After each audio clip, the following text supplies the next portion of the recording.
Hi, today we're going to tackle Confusion Matrix.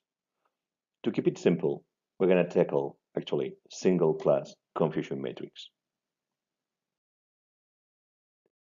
It is a very basic tool, but helps you to understand at a glance how well a classification works. That means how this classification actually confuses different classes, hence the name.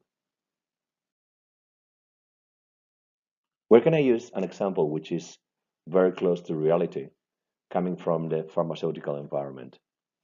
Imagine you've got a device you want to try, and this device actually is telling you whether a certain population is ill or is healthy. That means it's got consequences whether they're ill or not.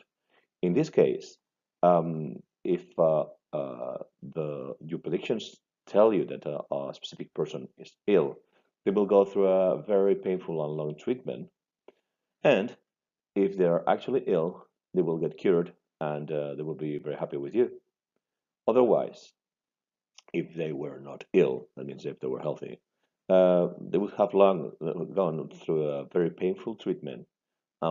Probably they will be a bit furious with you, but their health will be okay. I mean, won't be affected. What happens with those patients that have been diagnosed as healthy and actually are ill? Well, most probably they will die. I know this sounds a bit dramatic, but it happens very often when diagnoses are not done early, at early stages of the illness.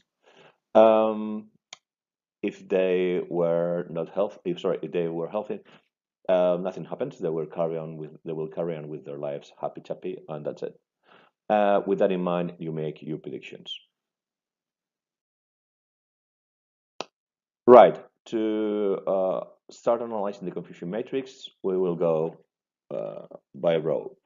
So first, what happens with those you have diagnosed as ill? Well, actually, a big chunk of them, around 92%, 93% of them, were actually ill. So only around 7% of them, which means around 180 people, were not ill. That gives us the first rate. That's precision, right? That's the almost 93%. What about the other row?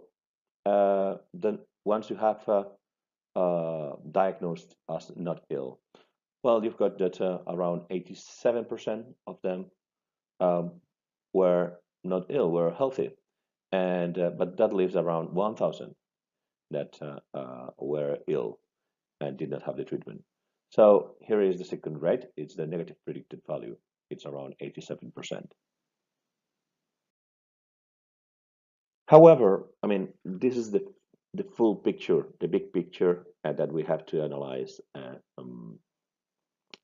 for this diagnostic device.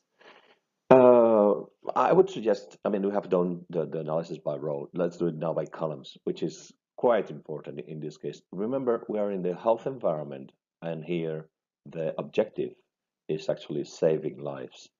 So we have this column over here, which is telling you that out of the around 3,500 people who were ill, we were able to diagnose around two-thirds. I mean, actually, 65%. So we left out around 1,000 people with no treatment.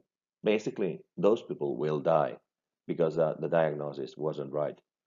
What about that's by the way, this is another rate very, very important in this environment. It is sensitivity, right?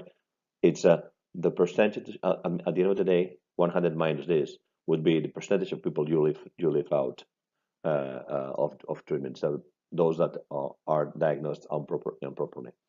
What about the other column? The other column is talking about the specificity. Is those that you have diagnosed improperly, but as not ill. Right. This I would say is quite good. It's around 97, 98%. So I would say it's right. However, sensitivity is very low for a single diagnosis. This means that probably in this environment, and I said again, in the health environment, you would use this testing device to discriminate those to first make a first filter of those that are actually ill, and probably it was for those that you have diagnosed as not ill, you would use a second testing procedure. Probably in the health environment, you would use the first one as a not intrusive, for instance, and the second one would be more intrusive and more expensive. So you would use a second procedure to actually diagnose this second population, right? Um, just for the sake of getting this right, the accuracy, you put around 88%. In this case, personally, I don't think it tells you much, right? Right, but what happens when we change and the environment and instead of being the health environment, we're talking about about another industry. That is precisely what we're going to see in a second. We will see exactly the same figures, but in a totally different environment, right? So let's imagine that you want to sell a product to a population with a variety of types of families. You want to actually attack them with direct marketing, and you've got a prediction on how many of those people would buy your product, and you've got, as I said before, you're going to have exactly the same figures as before. Right. The objective here is completely different. Whereas in the previous example, the objective was saving lives. Here is making money, right? And when you aim at making money, it's you are aiming at getting a high ROI, return on investment, right?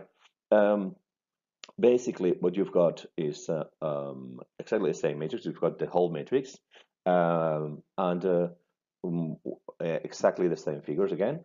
And what we've got here is that your precision is around, again, 93%. That means that is an excellent rate. In the Not in the best of the dreams of a marketing director, they would get normally a rate of this high. Basically, what this is telling you is that out of the 100 people that you tackle, 93 or 92 will buy your product, which is excellent. This is a rate that it will be an obsession for the marketing director. Why? Because this is telling you this is gonna derive immediately the return on investment. Um, what about sensitivity in this case? In this case, it is interesting to know that with this campaign, I mean, because a marketing campaign, a direct marketing campaign, would focus where on those you have predicted would buy your product. But you leave out around 1,000 people. You would be interested if you had enough money to actually carry out a big campaign. Let's imagine that you've got only money to tackle 1,000 people. Then you would concentrate on this population. That's it, right? And then you would forget the rest. I mean, you would be interested in anything but precision. But if you had enough money just to tackle 3,000 people or 4,000 people, then for sure you would like to know where those 1,000 are. The question is, how do you know in real life that there are around 1,000 people? Then is where control populations come to play. But I mean, basically, you would get these figures, yes, from the results of a campaign where you would tackle these people plus a sample of these people, right? And there you would realize that your sensitivity is around 69%. So that means that you've got around 1,000 people left out. So again, as I said, from the marketing perspective, precision is the paramount, and then sensitivity would be very much interesting if you've got enough money to actually carry out a big campaign. Specificity, well, yes, to a certain extent. At the end of the day, it is telling you where you're going to invest money in some places that are not appropriate. But actually, precision is telling it too. I mean, it's telling you how much money are you leaving out. So 100 minus 93 is 7% of the population that are not going to buy your product. So that's okay. Um, if you're presenting this to the management board, probably you would like also to show off a bit and say that your accuracy is at the level of 88%. But in this case, it doesn't mean much. Sorry, to my personal understanding. But again, this is the ratio you would be interested in. So we've seen the Confusion Matrix, how it works in a nutshell, and also two examples with different approaches and where the rates that are interesting are quite different too.